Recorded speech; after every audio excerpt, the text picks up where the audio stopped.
Étant ancien journaliste et photoreporter, moi j'ai une vraie appétence pour le récit par l'image. C'est-à-dire que je regarde beaucoup de documentaires, des travaux de photographes, et souvent l'idée du récit me vient par un premier récit fait par quelqu'un d'autre. Et là c'est vraiment le cas parce que c'était un documentaire d'un documentariste chinois qui n'est pas du tout apprécié par le pouvoir en place, qui a fait un reportage sur l'argent du charbon et qui nous montre depuis les mines illégales jusqu'à la petite dame qui vend le charbon sur le bord des routes, comment fonctionne cette toute petite économie. Ce qui me plaît, c'est arriver dans cette chose très établie, avec des règles très documentaires, et pouvoir se glisser dedans, louvoyer et tirer sur ces règles. L'idée, c'était d'avoir, au niveau du dessin, quelque chose d'assez réaliste, d'assez documenté, et la couleur venait apporter cette touche, je vais dire, fictionnelle, qui crée justement une atmosphère très particulière. Cet aspect justement charbonneux, la terre, cet endroit un peu lunaire comme ça.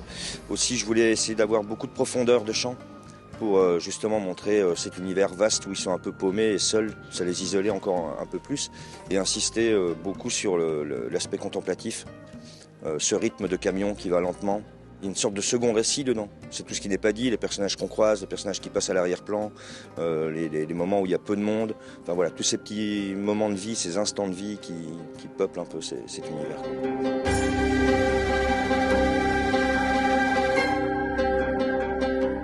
Ce qui est agréable en travaillant avec Aurélien, c'est qu'il ne me donne pas un scénario hyper détaillé. C'est vraiment sous forme, je veux dire, de nouvelles, quasiment. Donc moi ça me permettait parfois avec une phrase de faire 4 planches justement en mettant du rythme. Ça me permettait moi d'y mettre justement une vision graphique et où on était en adéquation quoi. Ce qui m'intéresse c'est que j'écris mon scénario sous une forme de pièce de théâtre avec des didascalies, très peu, mais du coup elles sont très importantes. Donc quand tu disais qu'une phrase peut faire 4 pages, moi j'aime recevoir les pages au début et me dire « Waouh, putain, j'avais pas pensé à ça quoi ». Et ça c'est surprenant et ouais j'aime bien ça quoi. Redécouvrir le récit.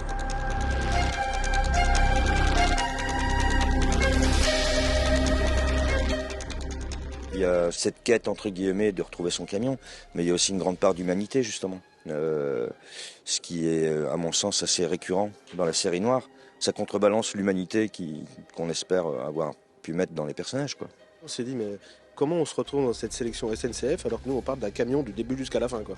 On voit pas un train, etc. Et du coup, je me dis, pour nous, l'album, il est sorti au mois de mars de l'année dernière, donc. Pouvoir avoir un nouveau coup de projecteur là, c'est une deuxième vie, une deuxième chance aussi quoi. Le secret de la sélection Fauve Polar SNCF Voyageurs, c'est déjà une présélection du festival qui est hyper pointue et ils font un super boulot parce que je pense qu'ils reçoivent des centaines et des centaines de bandes dessinées avant de nous présenter cet album de qualité. On a la chance chaque année de recevoir les auteurs de la sélection Fauve Polar SNCF Voyageurs.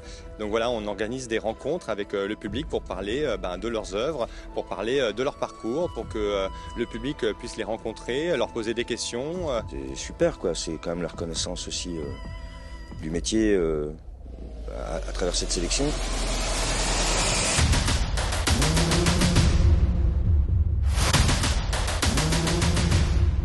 Pour la suite, on continue à collaborer ensemble, toujours chez Dupuis, et sur un polar également, mais qui sera contemporain, qui se passera dans la banlieue parisienne.